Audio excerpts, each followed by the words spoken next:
Top of the morning to you. It's the 21st of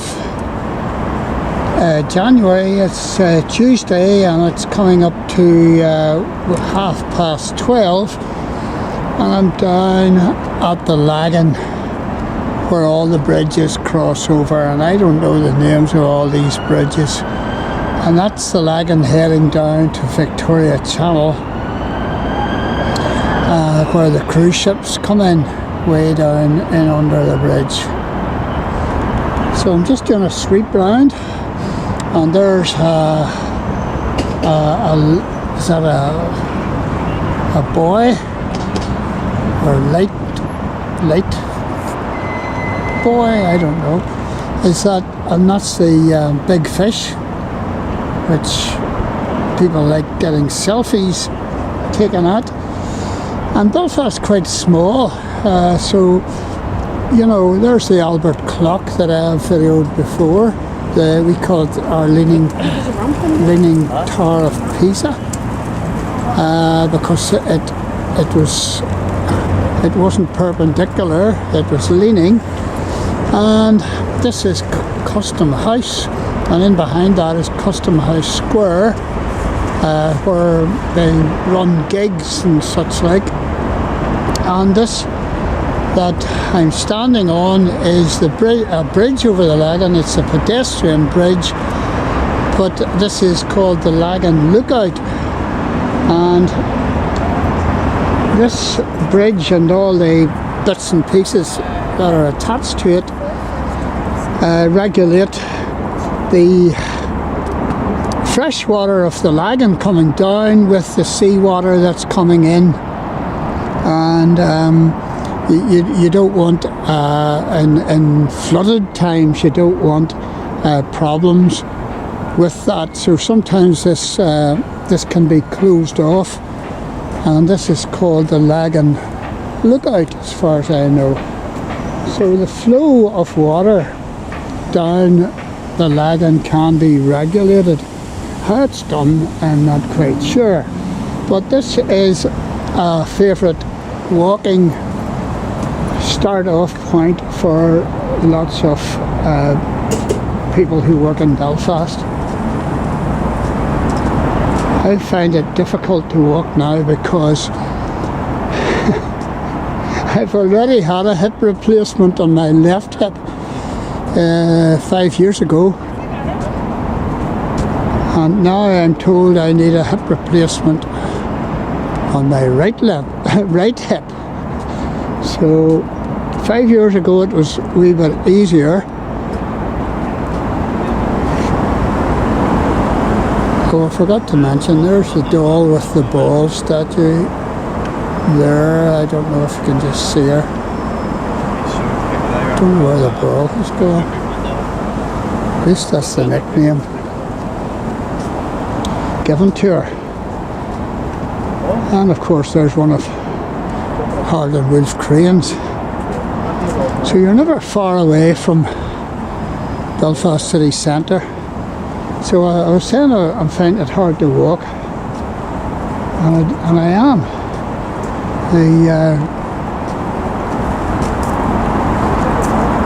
I've been diagnosed. I need a hip replacement on my right hip now. And you see the steps there. I've seen seals on those steps. So that's indicative of the water quality that the Lagan now has. It didn't have that kind of water quality decades ago. And this is what you might call the start off to the Maritime Mile, which runs away down past the SSE Arena and past the Belfast Titanic and past HMS Caroline and on down down that way, Prince Regent Road. And they're thinking of bringing in the Harlander for tourists. It's going to be a 9-seater like minibus, and it's going to be driverless. How this is going to operate, I do not know. It's going to be free for the first 3 or 4 months, and they're going to have a health and safety officer on board, which rather negates the idea of not having a driver, because you're going to have to pay a health and safety worker.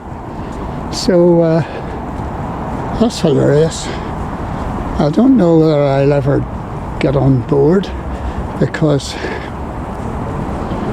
I don't like the idea of a driverless minibus taking me anywhere. So this is one of the Game of Thrones windows that were put in. They are sited in round the city centre and right down the Maritime Mile, and they're rather good. And I've done a video on all of that, so I'm not going to take much time on it. And this is where I am.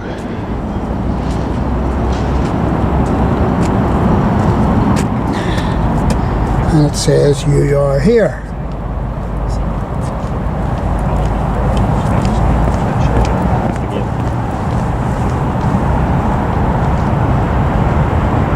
And this is Victoria Channel of the Lagan out to my left.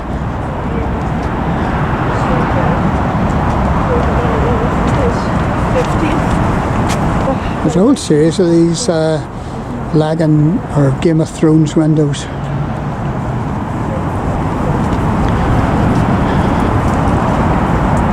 And look at the primula. They're not doing too bad. And that tells you that our weather has been reasonably mild. And this is an oversight of the whole scenario here.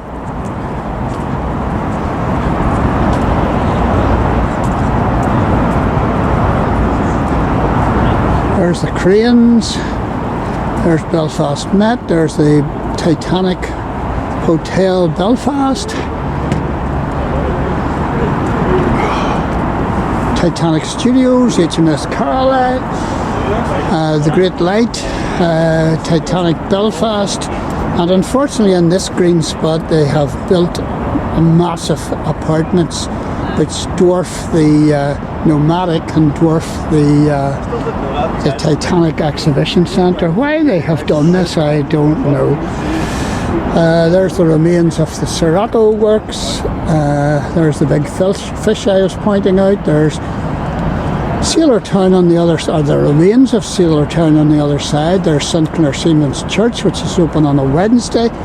It's well worth going to see. And there's St Joseph's Church, Sailor Town, that has been saved from dilapidation. And that's not the right word. Saved from just falling into such disrepair that it would be bulldozed, and saved by the local folks. And here I am, coming along, going underneath one of the bridges, and this is Queen's Quay. And if you're stuck for a bit of hydration, there's a new coffee kiosk has opened here, and it's got Terry Bradley prints to decorate it. Terry Bradley, well-known Belfast artist who's quite famous right around the world now. So this is a welcome addition, this coffee kiosk.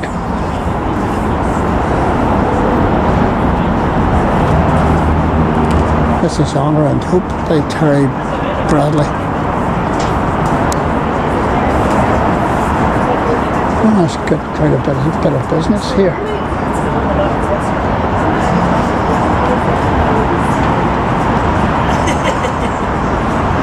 In the summertime that'll be nice, but there's an awful lot of joggers. I've seen an awful lot of joggers.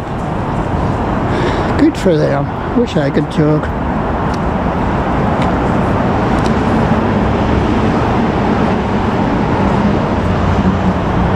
Coming onto the bridge, Clarendon Dock on the left hand side, and SSE Arena where the Belfast Giants play. There's a train going over my head, or you can call it the SSE Arena.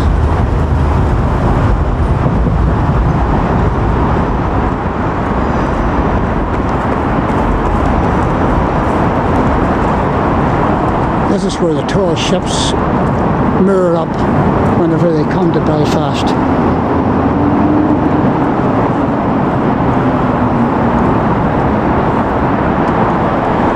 Yeah, Belfast Giants.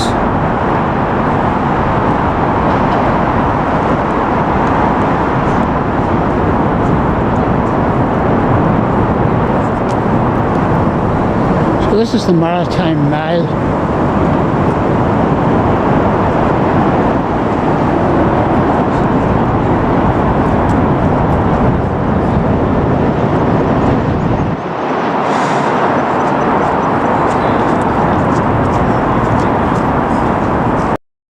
And if you look out for them, there's lots of educational notice boards.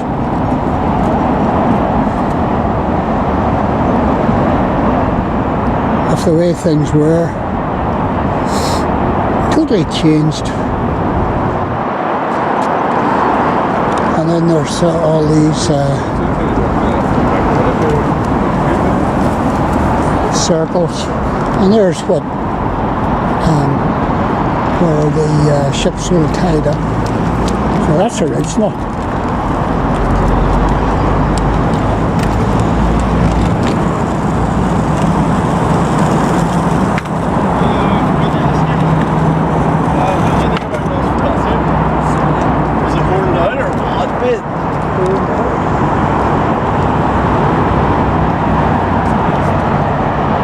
Back in 1886.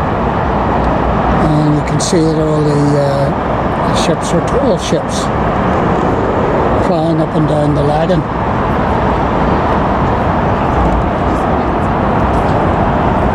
Queen's Quay is shown in the foreground.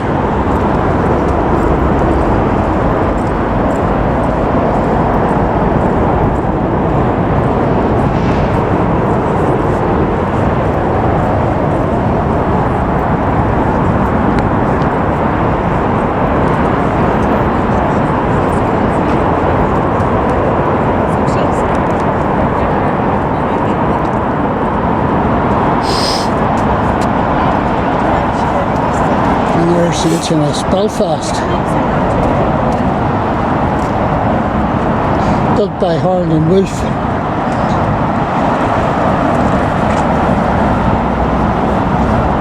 There's Tower Bridge in the background. First, they let us have HMS Belfast back again. Visited by 250,000 tourists each year. Launched on St. Patrick's Day in 1938.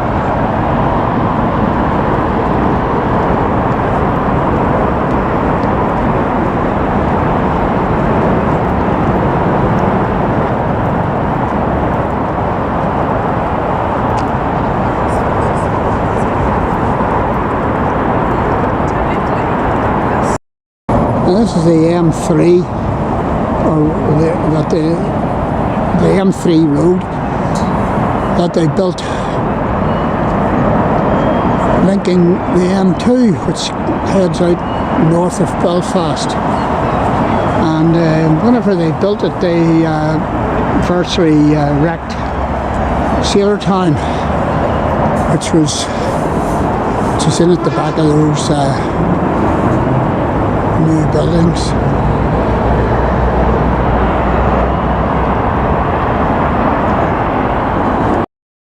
And this wee bird sitting in the water is a guillemot, if I can get it.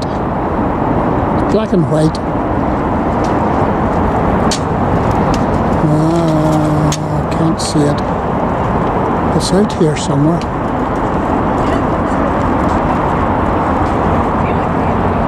Ah, there it is. It's known as the Belfast Penguin.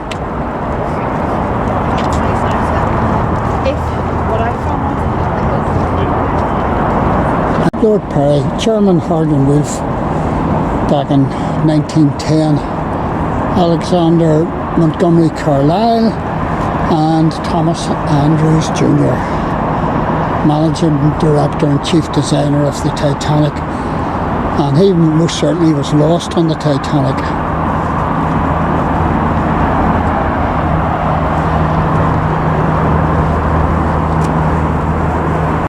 Looking up where I've come from, here's another Game of Thrones window. It's quite nice whenever the sun catches it. I'll get the sun in behind it.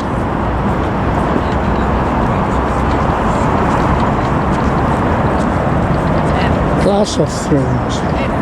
What's this one all about? You can read that for yourself.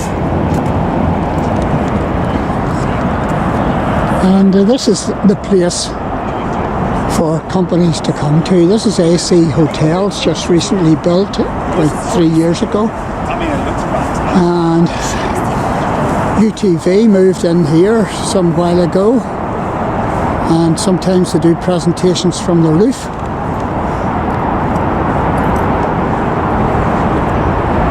And I think Belfast Telegraph has moved down in here too. So this is a place to be. And of course the Belfast bikes can be hired from here using your phone. And this is what they've called the Titanic Quarter. And this is the way it looked. A wee bit different from today. This is Queen's Island.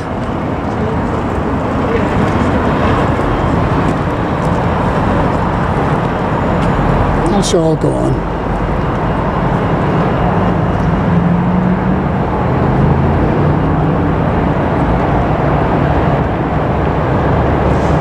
Well, you can read that for yourself.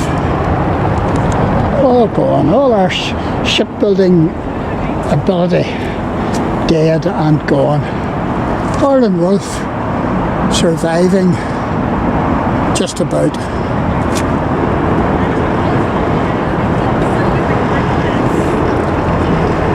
The Abercorn Basin just beyond, it's at my back now, opened in 1867. And there's a pleasure craft moored in it now.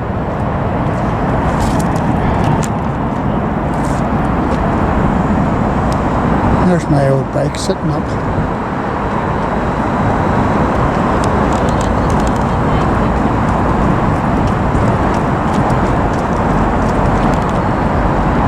I'll shut off the camera until I get down to the corner here. More joggers. More joggers.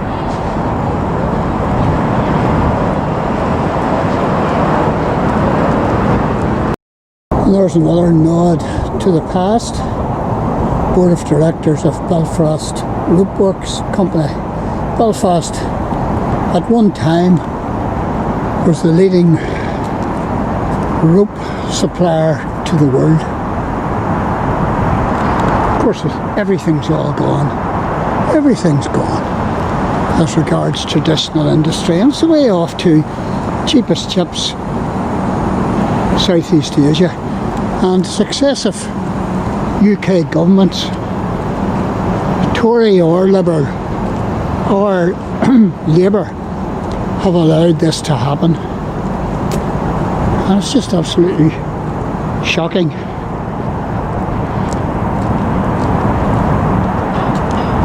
Here's what Ulysses Grant, 18th President of the United States, said.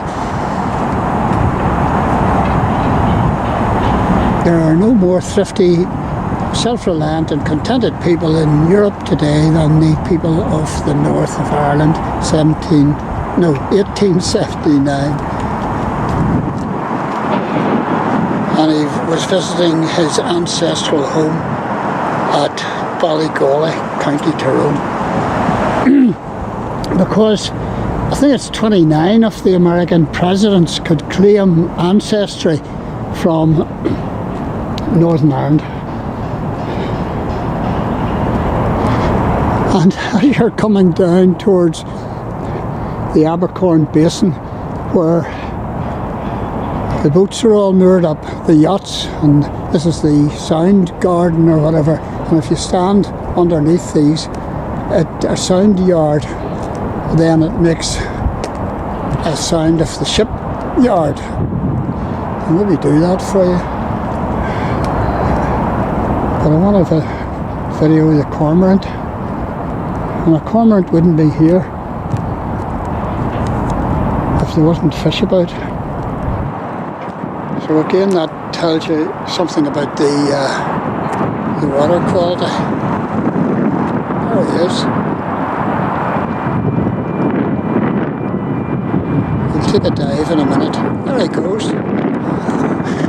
But well, I'll take you down here. Where do you see this? Or where do you hear this? In my hearing's absolute rubbish. I must go back to Specsavers and see if I can get my hearing aids. Is it not working? It doesn't appear to be working. These used to. Oh, you can hear them.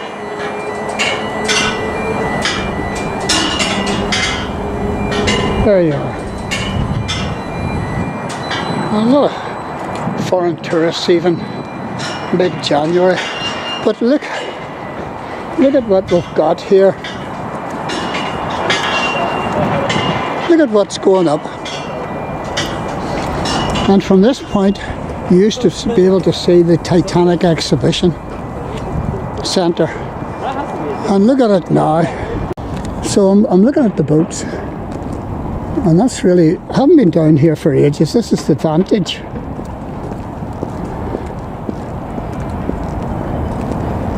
I haven't been down here for a long time because it's been too cold.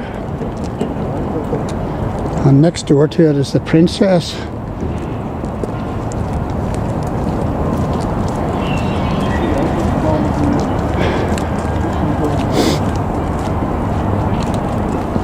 No, that's not the Princess. This is a Princess 415, and there should be a city name or a port name on the back of the Vantage, but there isn't. So I don't know where she's from. And this is, what's this wee boat called? Get in the Sea. that's a good name.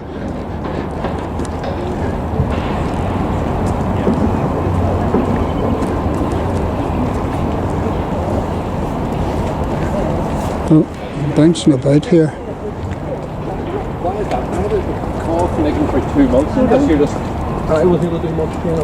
Oh, this is that. Sorry, that one I thought was the Princess. It's actually the Morning Gift, and it's from up the road. It's from Bangor.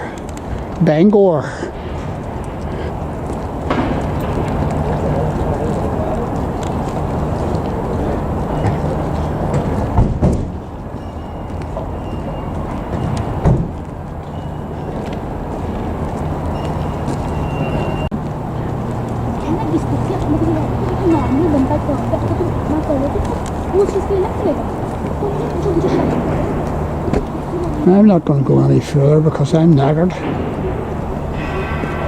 That's a barge that has been converted, and you can hire it.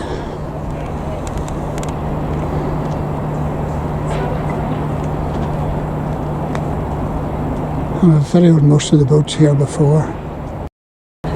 Now if you go on past the Nomadic here and follow the walkway, down the now hidden Titanic Centre.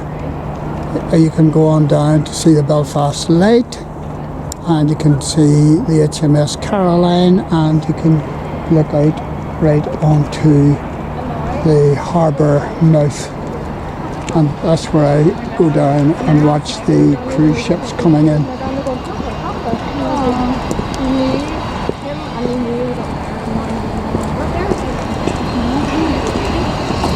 So it's another, and you can see where Titanic, the dock that Titanic sat in, and you can get down into the dock as well, Thompson Dock. And it's really well worth seeing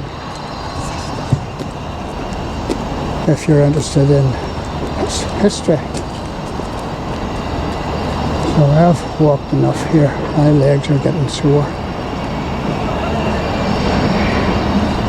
Belfast, changing face of Belfast docks, changing all the time.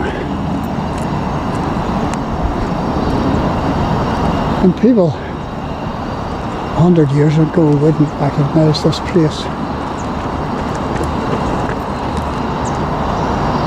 Number one, they'll be saddened by what has happened to Harland and Wolff and all the other UK shipyards that successive governments failed to subsidise, while all the European yards, the EU yards, were all being subsidised by their governments.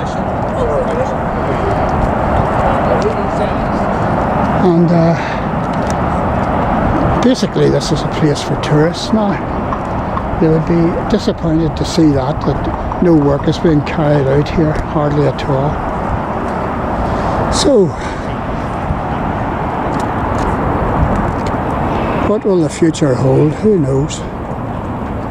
This is where the ferries come in, on up along here, and the big coal lorries. Not coal lorries, coal ships. And container ships, because we still burn coal. Oh, we're so bad. Another cormorant on the other side. Okie dokie. Let's take this in.